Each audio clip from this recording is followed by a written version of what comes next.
வணக்கம் உறவுகளே, தமிழ் சொந்தங்களே, தமிழ் குடி உறவுகளே. தமிழகத்தில் குற்றங்கள் அதிகரித்து கொண்டே இருக்கிறது. திமுகவால் கொலை, கொள்ளை, போதைப்பொருள் கடத்தல், அதிகமாக குற்றம் நடக்கிற அரசியல் கட்சின்னா அது திமுக மட்டும்தான். இங்கே மக்கள் நிம்மதியாக வாழ முடியவில்லை. திமுக யார் தவறு செய்கிற குற்றங்கள் தவறு செய்கிறத கேள்வி கேட்டால் யூடியூபராக இருக்கட்டும், சமூக சேவகர்களாக இருக்கட்டும், பத்திரிகையாளர்களாக இருக்கட்டும், அரசியல்வாதிகளாக இருக்கட்டும், சமுதாய அமைப்புகளாக இருக்கட்டும், மிரட்டுகிறார்கள், கொலை பண்ணுகிறார்கள், காவல்துறையை வைத்து பொய் வழக்கு போடுகிறார்கள்.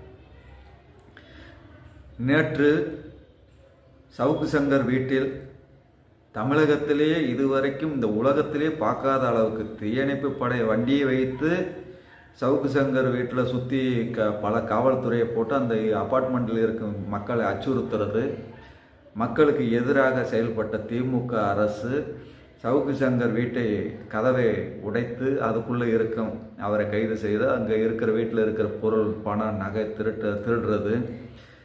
அப்போ காரணம் என்னென்னா, அவர் வீட்டில் கேமரா வச்சுருக்கிறாரு. அதனால் அங்கே என்ன நடந்துச்சுன்னு தெரியுது. அப்போ மற்றவங்க வீட்டில் கேமரா இல்லாதவங்க வீட்டில் இந்த போலீஸ் போனால் என்ன பண்ணுவாங்கன்றது எப்படி தெரியும்? 8ஆம் கிளாஸ் படித்தவங்க, 7ஆம் கிளாஸ் படித்தவங்க, ஒரு படிக்காத ஆள் கூட என்ன பண்ணுறாங்கன்னா, பணம் கொடுத்து லஞ்சம் கொடுத்து போலீஸ் வேலைக்கு வந்துடுறாங்க போல். இந்த திமுக ஆட்சியில் இவ்வளவு கேவலமாக இருக்குது. ஏன்னா இந்த போலீஸ் வேலைக்கு மரியாதையே போச்சு. அந்த காவல்துறையை பார்த்தாலே மக்களுக்கு வெறுப்பு உருவாக்குறாங்க, மக்களுக்கு அச்சுறுத்தலை உருவாக்குறாங்க. காவல்துறை உங்கள் நண்பர் என்பது எல்லோரும் நினைக்கிறான். அந்த நண்பரே என்ன பண்ணுறாங்கன்னா பயத்தை உருவாக்குறாங்க. காவல்துறை மேலே இருந்த நம்பிக்கை 100% அந்த திமுக ஆட்சியில் இல்லாமல் போச்சு.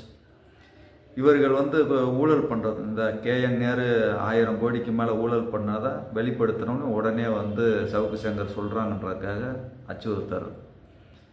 இங்கே நீதிமன்றத்தில் வேலை வாங்கி தரேன்னு சொல்லிட்டு கோடிக்கணக்கில் கொள்ளையடிச்சாங்க. தமிழ்நாட்டில் இருக்கிற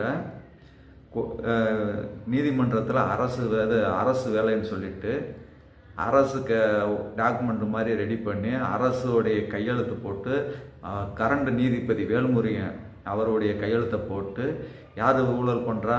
திமுகவில் இருக்கிற நபர்களும் அங்கே இருக்கிற வழக்கறிஞர் நாகேந்திரன் மற்றும் பாலமுருகன், மதுரையில் ஈபியில் வேலை பார்க்குறேன், மதுரையில் பாலமுருகன், அதே மாதிரி டீச்சர், இவங்கெல்லாம் என்ன பண்ணுறாங்கன்னா, இந்த திமுக காரங்க இப்படி ஒரு போலியான ஒரு பிம்பத்தை உருவாக்கி